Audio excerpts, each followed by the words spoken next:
Qu'est-ce que la psychologie? Donc, si je vous parle de psychologie, qu'est-ce qui vous vient en tête? Probablement quelque chose comme ça.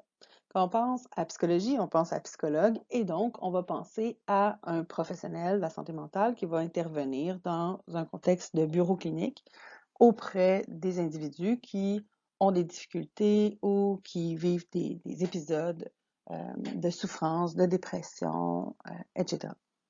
Si c'est l'image que vous vous en faites, vous avez raison.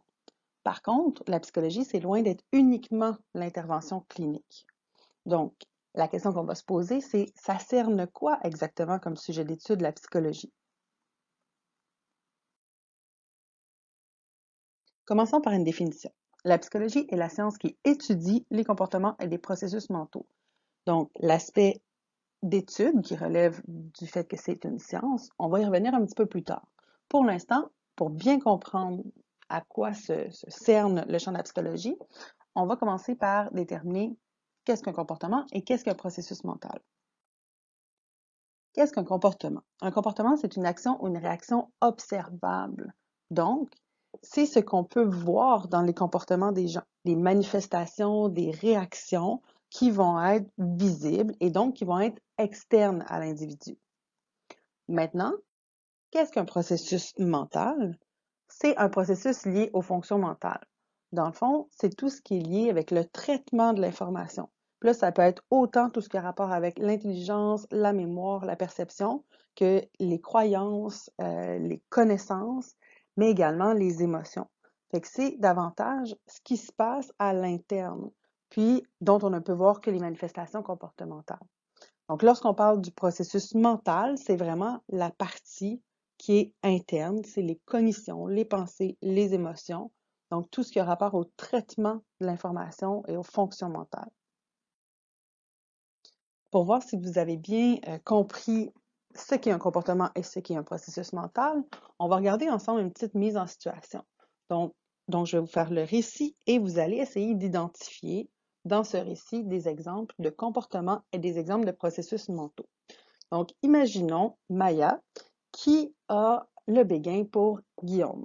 Ça tombe bien parce que Guillaume, c'est l'ami d'une de ses amies, puis qu'elle leur organise une rencontre. Donc, ce jour-là, Maya se prépare pour se rendre à cette rencontre, puis elle va penser à ce Guillaume qu'elle trouve très attirant. Elle va penser à ce qu'il va penser d'elle quand il va la voir. Donc, elle va se demander si elle aurait dû s'habiller autrement. Elle va peut-être douter en se demandant qu'est-ce que les hommes préfèrent, quels sont les goûts de Guillaume en particulier, etc.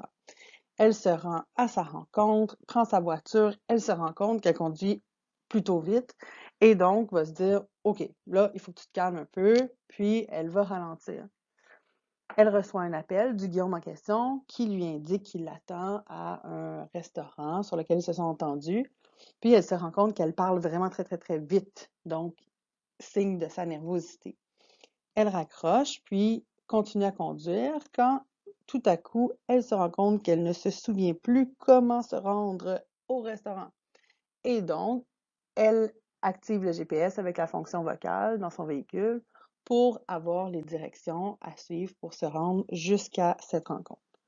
Pendant les minutes qui restent et qui la séparent de cette rencontre, elle se laisse aller à imaginer une vie à deux et peut-être même une demande en mariage. Donc, dans ce qu'on vient de voir ensemble, il y avait plusieurs exemples de comportements et plusieurs exemples de processus mentaux. Donc, au niveau des comportements, on pourrait relever par exemple le fait qu'elles conduisent très vite. Donc, c'est quelque chose qu'on peut observer, qu'un observateur externe pourrait constater, pourrait noter, pourrait quantifier. Le fait qu'elle active le GPS par la commande vocale, donc c'est une action qu'elle a commise. Le fait de parler rapidement, donc une certaine agitation au niveau comportemental. Maintenant, si on regarde au niveau des processus mentaux, il y en avait encore plus que vous aurez pu relever. Donc, ces réflexions sur le physique de Guillaume, ces questionnements sur son apparence physique à elle, donc sur est-ce qu'il va, par exemple, me trouver attirante, etc. Ces réflexions sur ses propres réflexions, donc lorsqu'elle se dit à elle-même qu'elle devrait se calmer quand elle conduit, etc. Donc, elle prend connaissance de son état émotionnel, puis elle pose un jugement sur cet état émotionnel. Ses croyances sur ce que les hommes préfèrent. Donc, quand elle essaie d'évaluer si elle a bien choisi la façon de s'habiller, elle réfère à un ensemble de croyances qu'elle a développées avec le temps et l'expérience et qui fait partie des informations qu'elle va traiter. L'oubli du trajet, donc tout ce qui a rapport avec le traitement de l'information, la mémoire, donc le fait qu'elle n'est pas en mesure de se rappeler par elle-même du trajet. Et finalement, les projections dans l'avenir, donc toutes les fantaisies sur l'avenir commun, la demande en mariage, etc. Donc, on voit que dans une simple mise en situation, il y a beaucoup d'éléments qui peuvent être étudiés et qui relèvent de la psychologie. Maintenant, je vous ai dit qu'on allait revenir sur l'aspect étude. Donc, de quelle façon est-ce que les comportements, les processus mentaux sont étudiés? Il y a deux approches. Il y a l'approche de recherche fondamentale puis l'approche de recherche appliquée. Donc, lorsqu'on parle de recherche fondamentale, on parle de la description brute du phénomène. Donc, c'est de la recherche qui est menée dans le but de faire évoluer les connaissances. On veut décrire les phénomènes. On veut savoir comment ça fonctionne. Comment fonctionne un cerveau? Comment fonctionnent les lobes du cerveau? Qu'est-ce qui se produit dans les différents stades du sommeil? Donc, on veut généraliser à l'ensemble des êtres humains ou à différentes catégories, différentes populations, des phénomènes qui surviennent puis qui sont en lien avec les comportements, les processus mentaux. La recherche appliquée, elle est axée sur l'utilisation des connaissances. Donc, c'est de la recherche qui est réalisée dans le but de résoudre des problèmes pratiques. Donc, on est vraiment dans l'utilisation des notions de la psychologie pour qu'il y ait des applications, des utilités concrètes pour les individus qui sont ciblés. Donc, par exemple, on pourrait étudier les comportements des étudiants, des élèves en classe en fonction de différentes modalités d'apprentissage.